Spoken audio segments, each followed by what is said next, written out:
دیکھیں جس مقصد کے لیے اللہ تبارک و تعالیٰ نے روزے فرض کیے ہیں، اگر ہم روزے رکھتے ہیں لیکن روزے رکھنے کے باوجود بھی اگر ہم اس حکمت تک نہیں پہنچتے تو اس کا مطلب یہ ہے کہ ہمارے جو روزے ہیں وہ بے فائدہ ہے۔ ظاہر سی بات ہے، کوئی بھی شخص کوئی بھی کام کرتا ہے، جب تک اگر اس کو اس کام کرنے کا فائدہ نہیں ہوتا، جو نتیجہ حاصل کرنا چاہتا تھا وہ نتیجہ نہیں ملتا، بندہ اس چیز سے مایوس ہوتا ہے۔ میں نے سفر کیا، جس گھر سے سفر کیا وہ کام نہیں ہوا، میں نے فلاں کام کیا، جس مقصد کے لیے کیا وہ مقصد پورا نہیں ہوا۔ قرآن مجید میں اللہ تبارک و تعالیٰ نے روزوں کی جو حکمت بیان فرمائی ہے، یا ایھا الذین آمنوا کتب علیکم الصیام کما کتب علی الذین من قبلکم لعلکم تتقون۔ اے ایمان والو، تمہارے اوپر روزے فرض کر دیے گئے جس طرح سے ہم نے تم سے پہلے لوگوں کے اوپر روزے فرض کیے تھے۔ اب آگے اللہ تبارک و تعالیٰ اس چیز کی حکمت بیان فرماتے ہیں، لعلکم تتقون، تاکہ تم متقی بن جاؤ، تم پرہیزگار بن جاؤ۔ روزوں کی فرضیت کا مقصد یہ ہے تقوی، پرہیزگاری ہے۔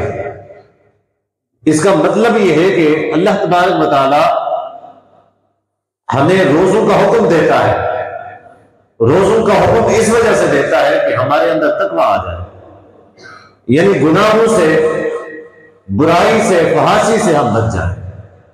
سال میں اللہ تبارک و تعالیٰ نے ایک مہینہ رکھا ہے، یعنی 11 مہینے جو ہے وہ اپنی مرضی سے گزارتے ہیں۔ ہماری ان 11 مہینوں کے اندر کوئی پابندی نہیں ہوتی، لیکن یہ جو ایک رمضان کا مہینہ آتا ہے، اس میں اللہ تبارک و تعالیٰ ہماری پابندی کرتا ہے، اللہ تبارک و تعالیٰ ہمارا تزکیہ اور ہماری تربیت کرتا ہے تاکہ ہم کسی بھی طریقے سے گناہوں سے بچ جائیں، نیکی اور اچھائی کے راستے پر ہم چلنا شروع ہو جائیں۔ مثال کے طور پہ نبی اسلام کا فرمان ہے، نبی اسلام نے فرمایا کہ من لم یدع قول الزور والعمل به فلیس للہ فی ان یدع طعامہ وشرابہ۔ نبی اسلام نے فرمایا کہ ایسا بندہ کہ جس نے روزہ رکھا لیکن روزہ رکھنے کے باوجود اس نے فضول کام نہیں چھوڑے، برے کام نہیں چھوڑے، نبی اسلام نے فرمایا فَلَيْسَ لِلَّهِ حَاجَةٌ أَن يَدَعَ طَعَامَهُ وَشَرَابَهُ۔ اللہ تبارک و تعالیٰ کو ایسے شخص کے بھوکا رہنے اور ایسے شخص کے پیاسا رہنے کی کوئی ضرورت نہیں ہے۔ کس شخص کے بھوکے اور پیاسا رہنے کی ضرورت نہیں ہے؟ اس کی ضرورت نہیں ہے کہ جس نے برے کام نہیں چھوڑے، روزہ تو رکھ لیا لیکن برائی کو نہیں چھوڑا، برائی کے اوپر قائم رہا ہے۔ کوئی بھی برائی ہے،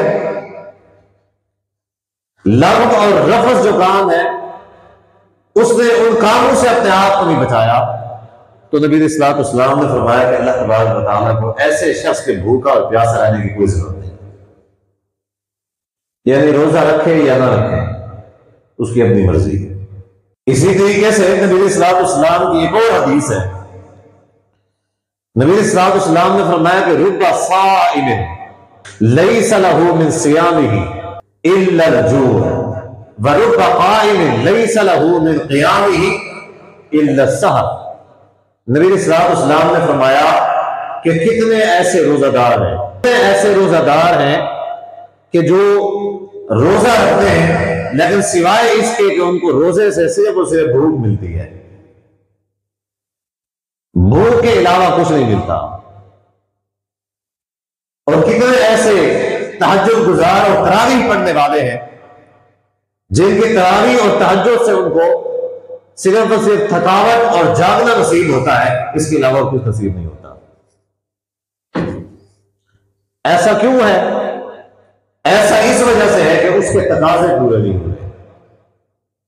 روزہ رکھ لیا لیکن روزے کے تقاضے پورے نہیں کیے.